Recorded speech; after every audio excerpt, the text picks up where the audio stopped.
Hello friends, welcome to ED action. இன்றைக்கி வந்து ஒரு சூப்பரான கேரமல் பாயசம் தாங்க செய்ய போகிறோம். இது ரொம்பவே அட்டகாசமாக இருக்கும், ரொம்ப டேஸ்ட்டாக இருக்கும். இந்த வீடியோ பார்க்குறவங்க லைக் பண்ணுங்கள், ஷேர் பண்ணுங்கள், சப்ஸ்கிரைப் பண்ணுங்கள். இப்போ வாங்க எப்படி செய்கிறதுன்னு பார்க்கலாம்.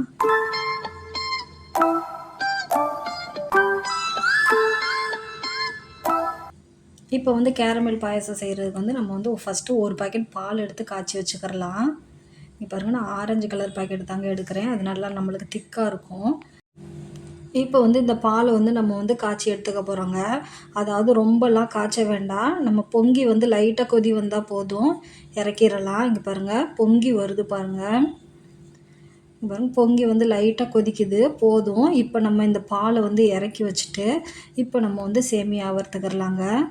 இப்போ ஒரு பாத்திரம் வச்சுருக்கேன். இப்போ வந்து இது கூடவே 1 ஸ்பூன் அளவுக்கு நெய் சேர்க்குறேங்க. நம்மளுக்கு தேவைக்கேற்ற மாதிரி நெய் சேர்த்துக்கிறலாம். இப்போ வந்து நான் சேமியா வந்து 100 கிராம் அளவுக்கு தாங்க எடுத்திருக்கேன். இப்போ நட்ஸு என்ன இருக்கோ சேர்த்துக்கிறலாம். நான் இன்றைக்கி வந்து பாதாம் பருப்பு தான் இருக்குது, அது வந்து பொடியாக கட் பண்ணி சேர்த்துக்கிறேன். இதை வறுத்துக்கிறலாம்.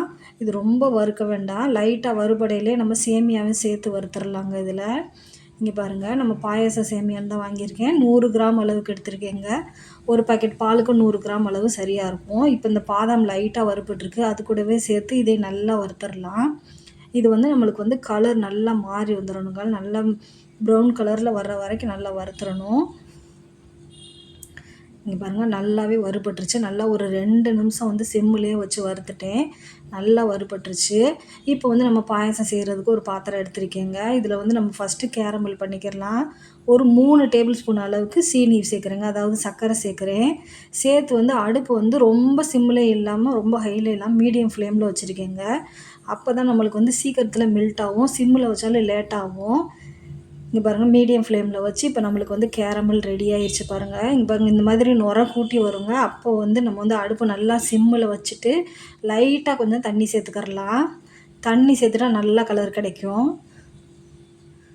பாருங்கள், தண்ணி சேர்த்து நல்லா மிக்ஸ் பண்ணோம், நம்மளுக்கு கலர் நல்லா கிடச்சிருச்சு பாருங்கள்.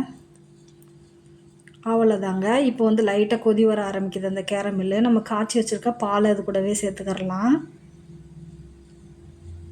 இப்போ பாலை சேர்த்துட்டு நம்ம சேமியாவும் பாதாமும் வறுத்து வச்சோம்ல, அதையுமே இது கூடயே சேர்த்துக்கிறலாங்க. இப்போ வந்து சேமியா வந்து நம்மளுக்கு வந்து வேகணும், அதனால் வந்து இது கூட சேர்த்து நல்லா கொதி வரட்டும். இப்போ வந்து அடுப்பு வந்து கொஞ்சம் மீடியம் ஃப்ளேமில் வச்சுக்கிறலாம். நல்லா மிக்ஸ் பண்ணிடலாம். மிக்ஸ் பண்ணிவிட்டு இப்போ சேமியா வந்து நம்மளுக்கு நல்லா வேகட்டுங்க. இது வந்து சேமியா இந்த மாதிரி நம்ம வறுத்து போடையில் வந்து நம்மளுக்கு பிசு பிசுப்பாக இருக்காதுங்க. நல்லா ஒன்றோட ஒன்று ஒட்டாமல் தனித்தனியாக நல்லாயிருக்கும். பாயாசம் ரொம்பவே நல்லா டேஸ்ட்டாக இருக்கும். இது வந்து எப்படி ஒரு 5 நிமிஷம் நல்லா கொதிச்சாதாங்க இது நல்லா வேகும் சேமியா. இங்கே பாருங்கள், உங்களுக்கு வந்து பால் ரொம்ப திக்காக தெரிஞ்சுன்னா கொஞ்சம் வேணால் தண்ணி சேர்த்துக்கிறலாம். இது திக்காக வச்சோம்னா ரொம்பவே நல்லா டேஸ்ட்டாக இருக்கும். இப்போ இதுக்கு தேவையான அளவு நான் சீனி சேர்க்குறேங்க, அதாவது 50 கிராம் அளவுக்கு சேர்க்குறேன். உங்களுக்கு வந்து இனிப்புக்கு ஏற்ற மாதிரி சேர்த்துக்கிறலாம். 100 கிராம் அளவு கூட சேர்க்கலாங்க இனிப்பு. அதிக இனிப்பு வேணால் நல்லா 100 கிராம் சேர்த்தோம்னா கரெக்டாக இருக்கும். நான் கொஞ்சம் கம்மி பண்ணி தான் சேர்த்துருக்கேன் இன்றைக்கி இனிப்பு. இப்போ நம்ம கேரமல் செய்யலைலாம், அதிலலாம் இனிப்பு ரொம்ப தெரியாது. நம்மளுக்கு கலருக்காக தான் கேரமல் பண்ணியிருக்கோம். அதனால் இப்போ வந்து நம்மளுக்கு இனிப்புக்கு தேவையான அளவு இனிப்பு சேர்த்துக்கிறலாங்க, அதிகம் கூட சேர்த்துக்கிறலாம். இப்போ வந்து நம்மளுக்கு சேமியாவும் நல்லா வெந்து வந்துருச்சு. இப்போ கடைசியாக வந்து ஒரு 3 ஏலக்காய் வந்து தட்டி சேர்த்துக்கிறேங்க, வாசனைக்காக சேர்த்துக்கிறேன். அவ்வளோதான், இப்போ அடுப்பு ஆஃப் பண்ணியாச்சு.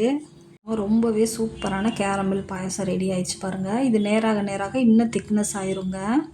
இப்போ பாருங்கள், ஒரு 10 நிமிஷம் ஆயிடுச்சுங்க. பவுலில் மாற்றிருக்கேன், நல்லாவே திக்னஸ் ஆயிடுச்சு பாருங்கள்.